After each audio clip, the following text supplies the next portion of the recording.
You're about to see a film from 1955 that trained secretaries. Well, most people don't have secretaries today because I can remember the time when corporations started to get rid of the secretary.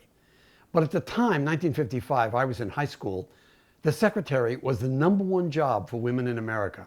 It was a big deal. High school girls saw lots of films training them to become good secretaries. And it happens I saved a paper, and this is a copy that I'm going to read you, of the rules that they suggest, what they suggest you need to have to become a good secretary. And just listen to this.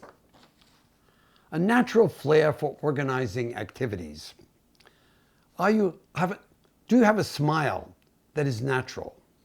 Do you make friends easily?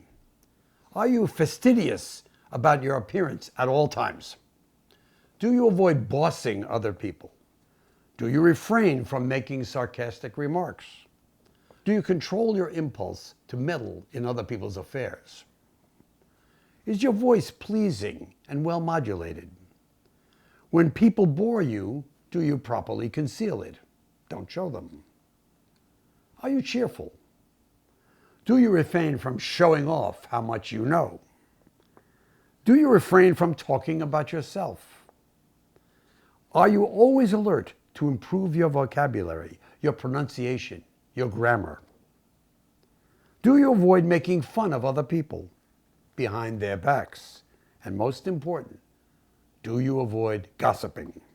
Well, those are the characteristics that this organization said would make a good secretary. So watch the film and watch till the end, because what you're going to see is some bad girl who doesn't do it right and how she looks in the office.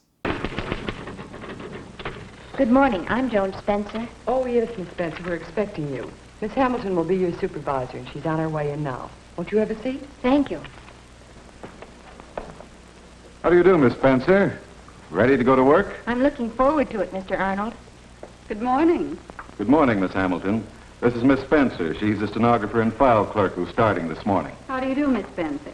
I understand you're one of Miss Purcell's students. Yes, I was graduated last semester. I know her quite well.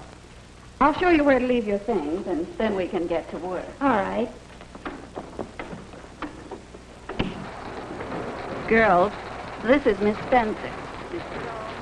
Miss Hamilton and Mr. Arnold certainly set a good example of courtesy for us to follow. This will be your desk. This book contains some of our forms and procedures. Study it a while, and then we'll start you on your first assignment. All right.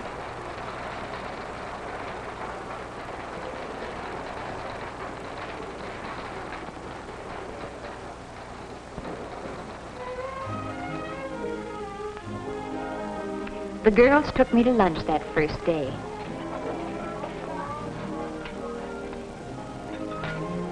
It looked like it wouldn't be hard to follow part of Miss Purcell's advice.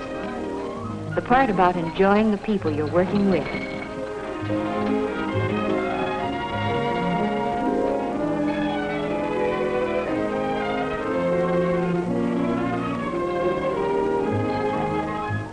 The part about know your work was a little harder. I did a lot on my own those first few weeks. There was many an evening at home getting acquainted with the company's work and learning some of its business terms. What a long time ago that was. It hardly seems possible now there was ever a time when I didn't know those terms. But I found that I still had a lot to learn. Some of it I learned the hard way.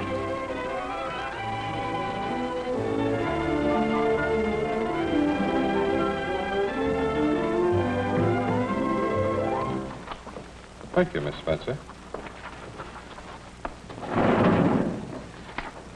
Well, Miss Spencer, Yes, Mr. Kane? this letter that you typed this morning, I believe there was a mistake here. Oh, It doesn't seem to make sense. I can't remember just what word I used there, but I don't think I could have said this. oh yes, Mr. Kane, that's what you said. I have it right in my book. Well, suppose I give you this paragraph over again. Yes, sir.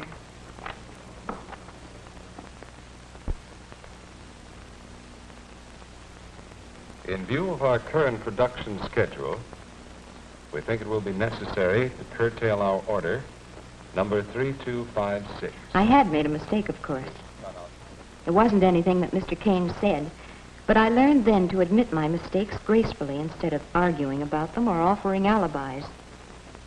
I learned to ask when I wasn't sure instead of making a wild guess.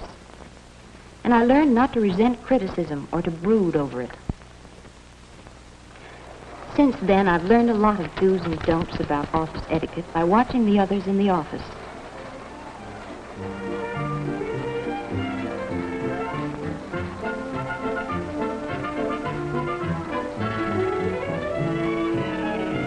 I learned that Miss Purcell's short sentence, "Be considerate of your employer," could cover a whole multitude of things.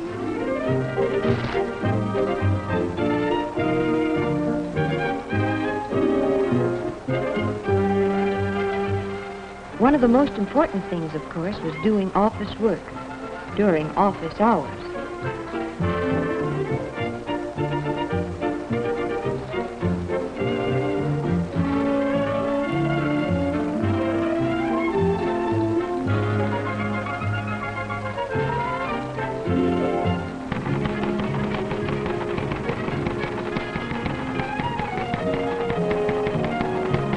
I found that writing personal letters didn't help to get the work done.